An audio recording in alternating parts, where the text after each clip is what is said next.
About 2 years ago, I learned the word masking and how it relates to being neurodivergent and trying to fit in with people who are not.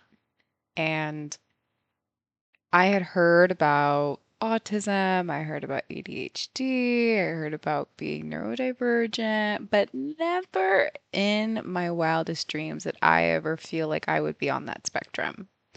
And that was because I was so overly performative in masking that I had no idea, no clue. It's very similar to an idea of, someone being like, "Yep, I'm straight." Because they've never seen a queer relationship or they've never seen a queer person in real life and never knew what you could do to expand outside of what you were told, right? And so when I learned about masking is when everything else started to make sense. And I was realizing that it wasn't just people pleasing. It wasn't just that layer. It was a whole other layer of not only do I want people to like me, I want them to think I am just like them, if not better. Like I'm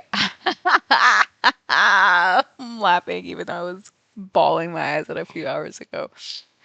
But it's so funny to think of it because I had this era in my life where I had transitioned from being very true to myself, being very authentic, being a total goofball around the people that I loved and I felt seen and appreciated by. And I remember it so specifically because it was my sister's eighth grade graduation, and I saw she had so many friends. She was so pretty, and she just like was so everything, right? And I said, I have to be like that. I have to be like my sister. Now, my sister, I don't know her medical history, nor will I ever say it, because that's not my business. However, it was one of those moments where I thought to myself, oh, if I want to be popular, if I want to be loved, if I want to be cherished, then I should be like her. And my sister we have the exact same laugh. We have the exact same fucking laugh. So I, you know, put on this persona of being extra bubbly, of being extra happy, of being extra, if someone, even to this day, and this is something I'm actively working on, even to this day, if someone's like, hello, I'm like, huh? And it's a reflex. It's a reflex because I've built up this muscle over the past, it's 17 years, maybe? I don't know. I don't feel like doing math right now, but I've kept up that act for so long that now I'm 30 and asking myself, what have we done? What pickle have we gotten so deep into that we are practically in the seat of it? So, where I'm at now is learning to tell people when I'm not feeling okay. On top of that, being able to disappoint people because now they have been used to the idea of Joe being peppy, happy, bubbly all the time. And even though there is something to that, because I do have this back of the mind optimistic view that, you know, even if something's not okay, I'm always gonna be okay, which may not be the exact words that I'm looking for, but it's a feeling of yes, things are shit, but I know it's not going to last forever because that's just been proven, even just being a kid, and, being a teenager and being like, damn, this sucks. And then being like, well, but eventually something's going to make me laugh again. But eventually, like just realistically, something is going to happen where it's going to make me feel better. And so I am now learning to be able to acknowledge both of that and to say, yes, I am going to be okay eventually, but no, I'm not okay right now. And it it breaks my heart because I know that what I've been presenting is not what we'll be living on. And the people who knew me as that are gonna have to learn that that's not me. That's not the most genuine me. Now, a part of this is also me needing to realize that my smile won't change everyone's life. And my willingness to be, peppy all the time. I've been in customer service for a majority of my working life. And knowing that for some people, I may be that bitchy, I may be that unhappy person that they had to interact with. Oh my gosh. And even for, neighbors or people I'm just passing by and things like that, I have to make peace with the idea that it may not be me who cheers them up that day.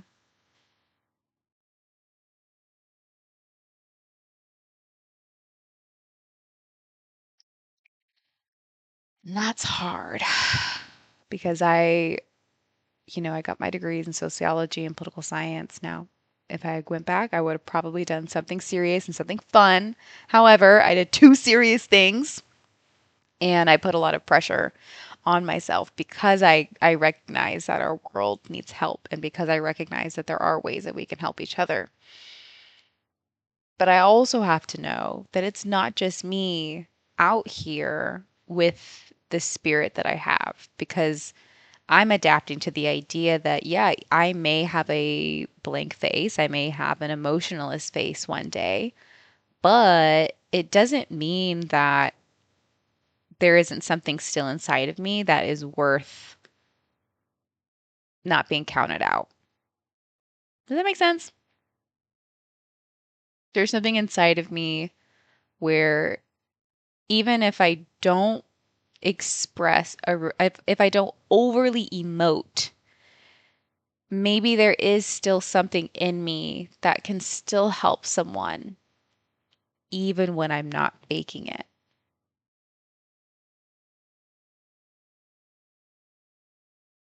And I'll only know if that's true if I continue to practice doing that. And if I continue to acknowledge where I'm at. And this is going to be something I will probably work on for the next 3 to 5 years of releasing this mask, of releasing this expectation I put on myself to make everyone else's day better because we're all going through so much stuff and I can't fix everything. And I always told myself that if I can't fix everything, I'm going to make someone happy. I'm going to make a random stranger. I'm going to, customers, coworkers, managers, partners, all this. I'm going to make someone feel better in this world where we need it. But doing that has been an incredible disservice to me and my mental health and my joy and what is the most authentic to me. And I think when I thought of authenticity, I always thought of it as just like doing what you want to do instead of seeing it as being the being you are without the need for validation and confirmation and now I'm understanding it. Now things are unlocking. But it took me a long time to get here.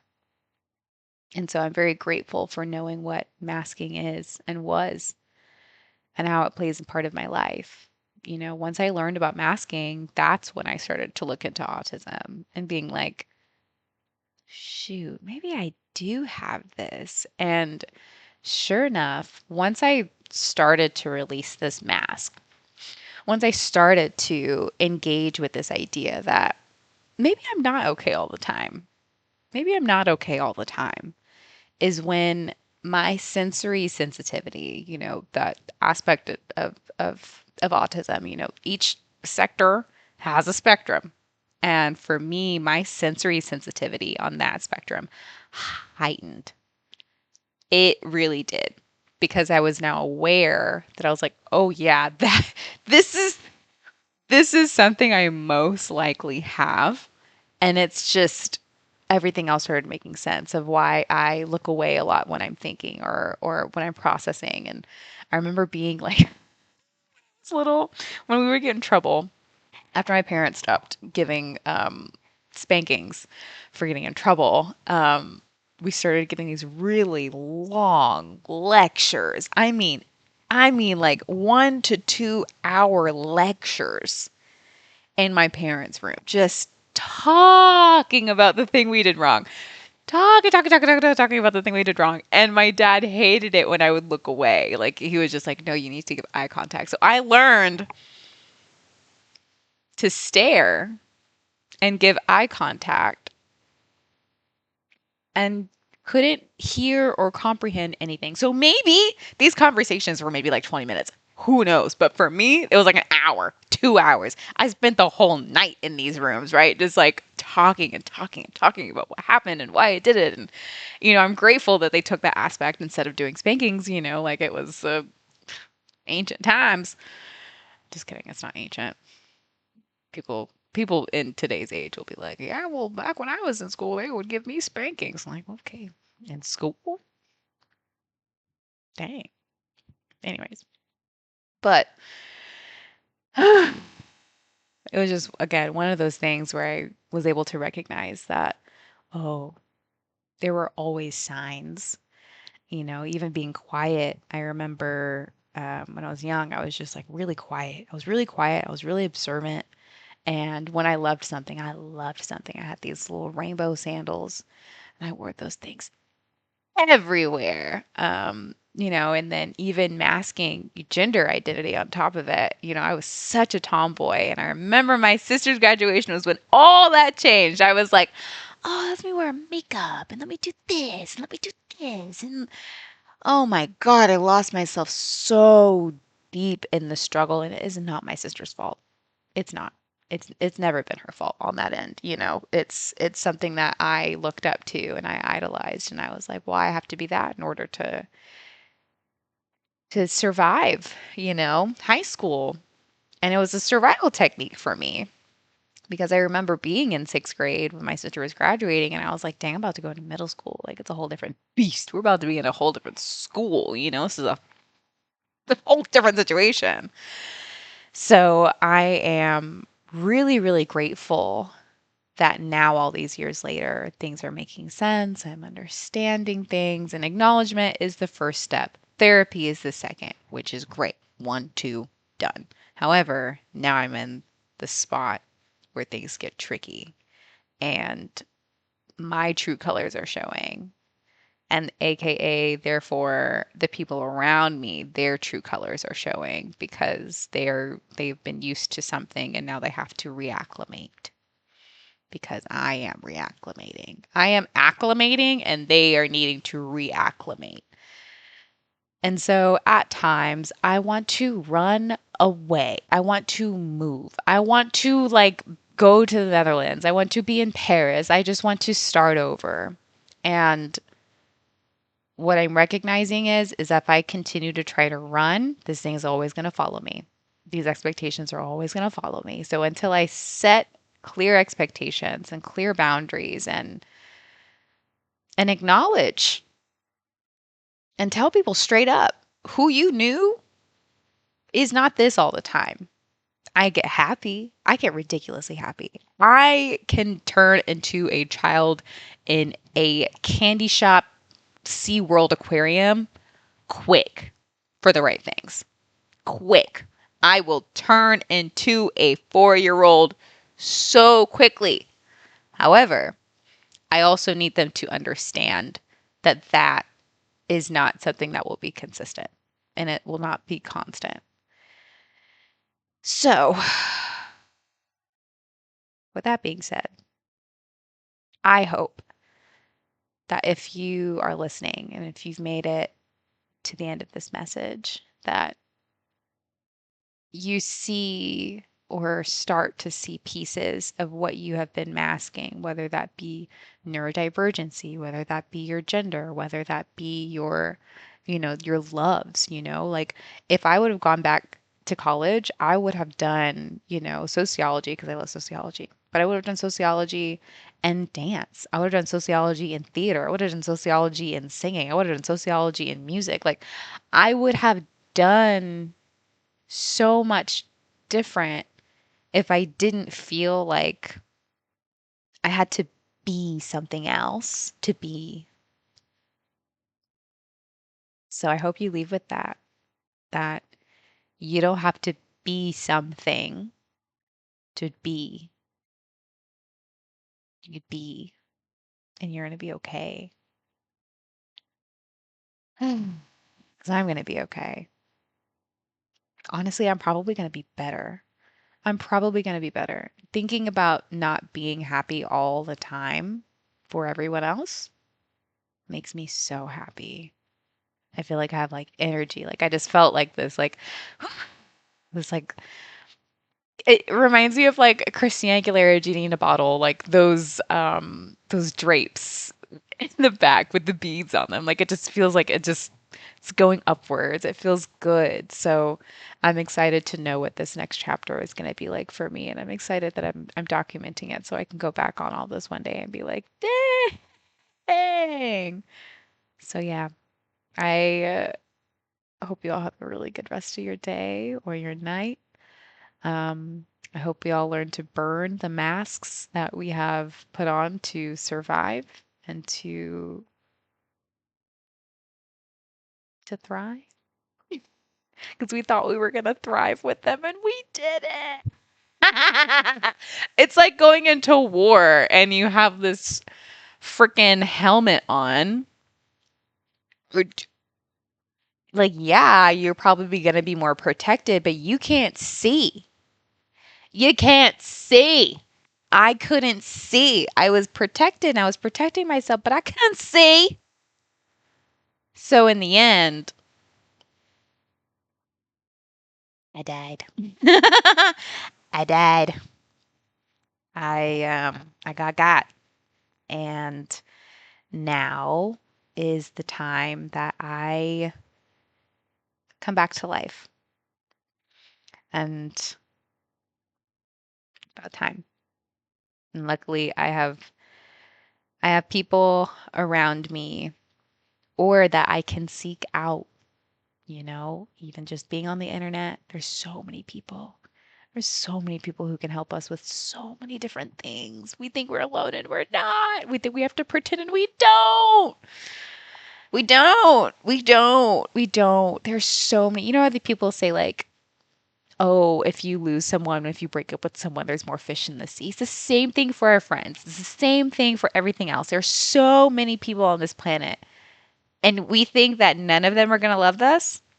We think none of them are going to love us. We think none of them are going to see us for who we are. We think no one is going to look at us in our most authentic, unmasked selves. No one is a lie. It's a lie we tell ourselves to feel better about hiding, when in reality, exposing, unleashing, unearthing feels so good. So, to burning our masks. Cheers!